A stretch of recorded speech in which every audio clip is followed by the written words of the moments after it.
Hi, I'm Andy Andrews. Today is December 8th. It is the day after the morning a bit more than 3/4 of a century ago when the Japanese bombed Pearl Harbor. Yesterday, December 7th, I listened to several newscasts and read several newspapers about that anniversary, and the conversation has changed a bit through the years. Several thousand years ago, King Solomon wrote, "A soft answer turns away wrath, but a harsh word stirs up anger." Most people remember that adage, or at least find it familiar.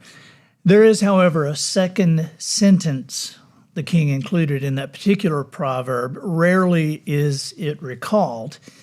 It says, "The tongue of the wise uses knowledge rightly." I suppose it goes without saying that the opposite is true as well. The tongue of the unwise uses knowledge wrongly. Note that often when this happens today, the word unwise could be replaced by evil, just as the word wrongly might be exchanged for maliciously. Neither substitution would change the reality of what happens when a society becomes unaware of the truth. I was taught by my parents not to lie at an early age. They also taught me that half the truth is a lie, and that one can lie by omitting a part of the truth. As I grew older, I didn't always live up to their teaching or their expectations that I would, but I must say that I cannot recall a time when a lie was productive long term. In fact, as I riffle through the years in my mind, the consequences of lies distinguish themselves tenfold or more over the consequences of simply telling the truth, even when telling the truth felt like the last thing I wanted to do. And so I have come to what most call the middle age of my life, whereupon I realized just how much I hate lies. Lies are destructive in the same way a tornado is bad weather. You can think you have survived both. You can think that the danger is safely away, only to have them reverse course and roll right over you, destroying everything and everyone you hold dear. America, as dysfunctional as we sometimes appear to be, is at its core a family. At least I'd like to think so. A great family stands together. A great family disciplines its own members. A great family does not tolerate being lied to. And a great family never tolerates being lied about. Well, yesterday was December 7th. And amid all the ceremony that goes along with remembering that Japanese attack on Pearl Harbor in 1941, there was an undercurrent of disinformation that continues to be doled out to our children and to us from segments of the media, lecture halls and high schools and universities. Even some of our national leaders get into the act. In case you haven't noticed, there are those who will not let December 7th, the date that will live in infamy, pass by without at least a subtle reference designed to demonize America for ending the war Japan started at Pearl Harbor by dropping atomic bombs on Hiroshima and Nagasaki. In May 2016, a president of the United States delivered a spellbinding speech on the occasion of his visit to Hiroshima. For the cameras and to the world, he said, "We come to ponder a terrible force unleashed in the not-so-distant past."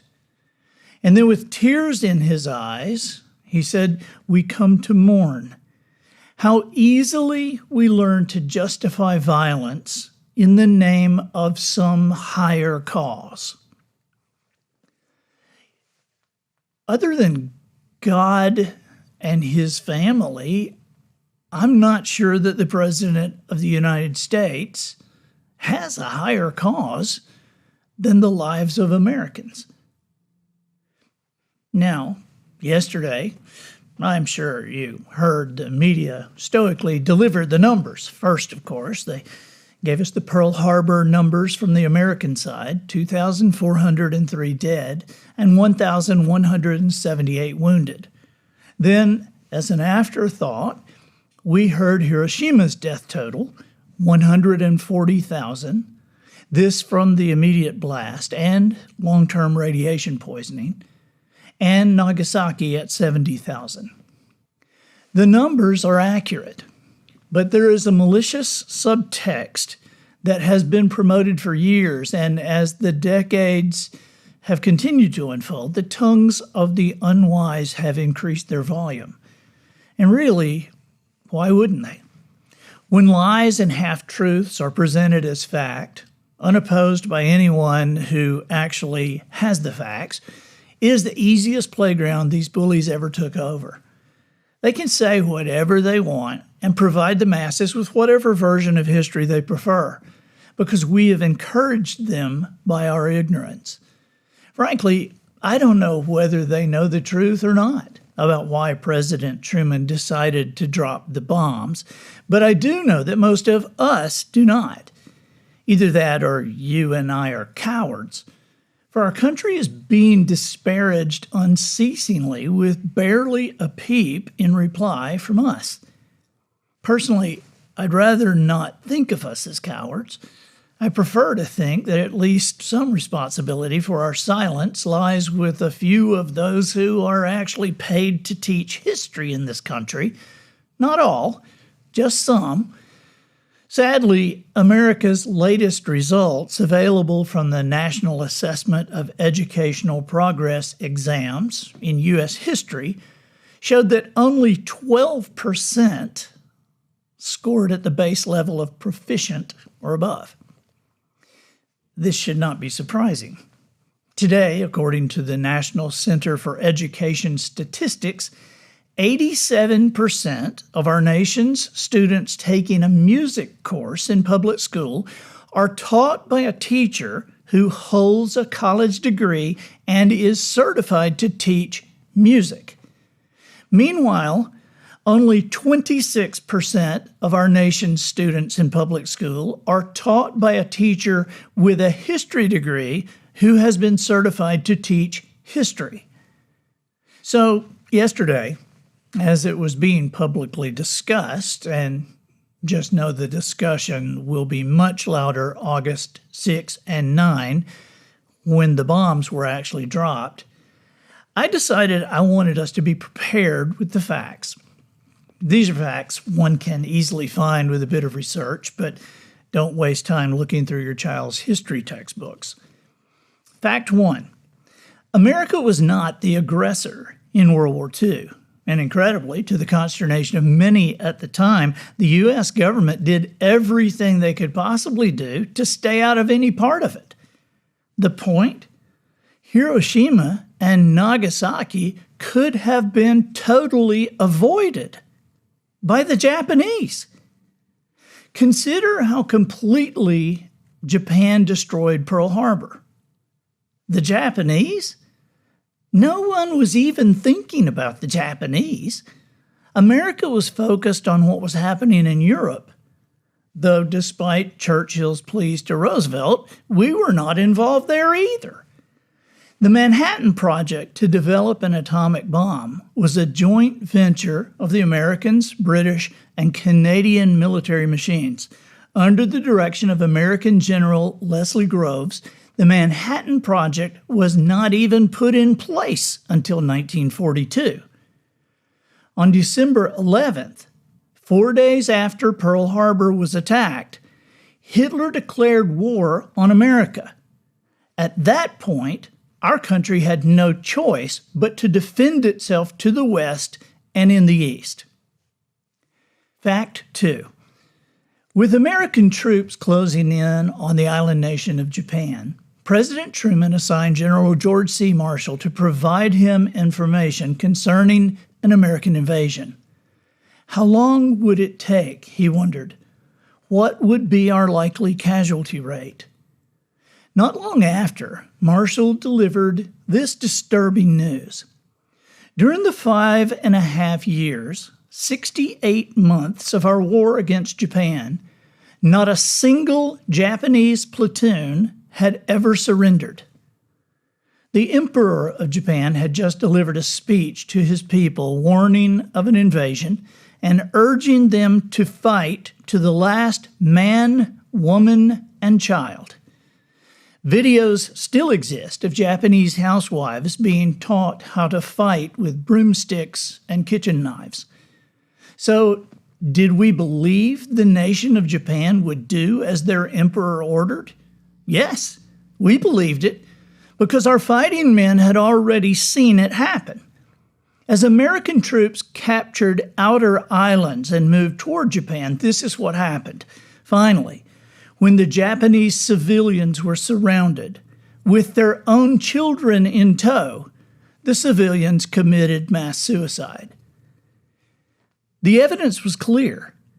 If American troops invaded Tokyo Plain, the Japanese would literally fight as the men went house to house, apartment to apartment, door to door across the entire country.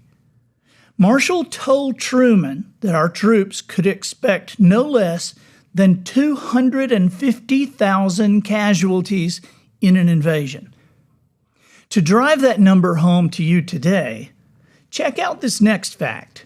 It's number 3. Within days of Marshall's report, the president approved the War Department purchase of body bags. Records show they ordered, paid for, and received 250,000 of them. The War Department also authorized the increased production of Purple Hearts. As you now know, because of the atomic bombs that were dropped on Hiroshima and Nagasaki, America did not have to invade Japan.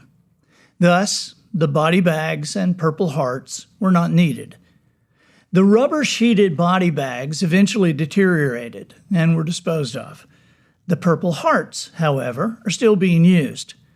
Throughout Korea, Vietnam, Iraq, Afghanistan, and all the other more minor conflicts throughout the world, the War Department has never needed to order another Purple Heart medal. Fact 4. To get an absolutely accurate number of our projected deaths, however, you'll need to add 100,000. That is the number of Allied men and women, some of them civilians, who were still being held in the brutal Japanese prison camps. In preparation for an American invasion, the Japanese hierarchy implemented a kill-all policy to the camp commanders that stated, as soon as the first American soldier sets foot on the Japanese homeland, all Japanese soldiers are ordered to behead, stab, burn, or shoot all 100,000 of the remaining Allied prisoners. Again, no one doubted the Japanese army would obey the order. Unlike Nazi Germany, where there were many soldiers who considered themselves Germans, not Nazis, and would surrender at the first opportunity, the Japanese were all in. Still today, you can see photographs of the Japanese military using British POWs for target practice and bayonet drills. American airmen shot down and captured over Japan were often dispersed to Japanese medical schools, where they were dissected while alive and conscious, or shot in different parts of their bodies to provide bullet removal practice for the medical students. Each of these documented realities, 1 through 4, lead us finally to fact number 5. It all came down to this. While none but a very few even knew about the existence or possibility of some super bomb, President Truman did. As he made the decision to deploy the device, he recorded this thought. I am the first president since the beginning of modern warfare to have personally experienced combat. During the First World War, I would have given anything, paid any price to end the death and suffering I saw my friends endure. And now, here I sit, the commander-in-chief with the ability, no, the responsibility to end this war and bring our boys home. Yes, I am scared of this weapon and concerned about what it might mean for the future of this world. However, it must be done.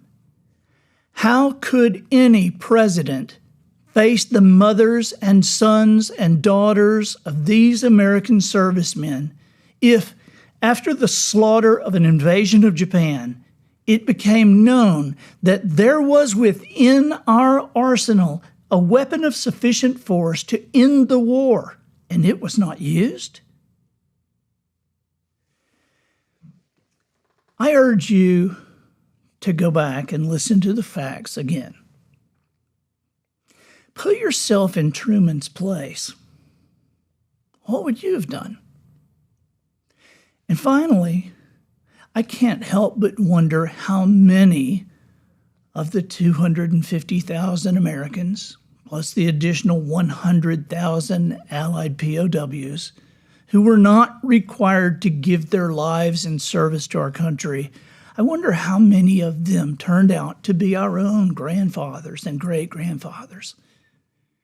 In other words, how many of us would not be here to defend the truth if President Truman had not made that choice? And last, if you will, allow me this conclusion. Today, despite the facts of our discussion about the actions of Japan during World War II, I have no anger or lingering resentment toward the Japanese people or the nation of Japan. None at all. Japan has become a force for good in the world and continues to have a dramatic economic impact that is global in scale. One could accurately say that I admire modern Japan and count several Japanese as personal friends. But my feelings do not change history. History is real, and if remembered unambiguously and intact, history is important. A society must be careful not to hide or destroy its own past. Why? Because even in the form of a statue, history's purpose is not simply to honor the dead. History is not used only to memorialize the past. If recounted unblinkingly, history should serve as a warning. Have you ever gotten lost and ended up in a place you did not want to be? I have. In each instance, I was without a map, a compass, or a GPS.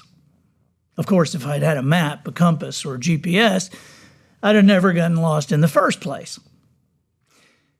History is the compass of a wise nation. History is a cultural map, a societal GPS. We won't get lost if we know where we're going. To intelligently choose where we're going, where we want to be, we must first know where we are. And because nothing locates us on a map faster than examining where we've been, an unflinchingly accurate view of the past becomes a critical component to creating the future we desire. Attempting to change the past only hijacks the future that might have been. And this is why history is important.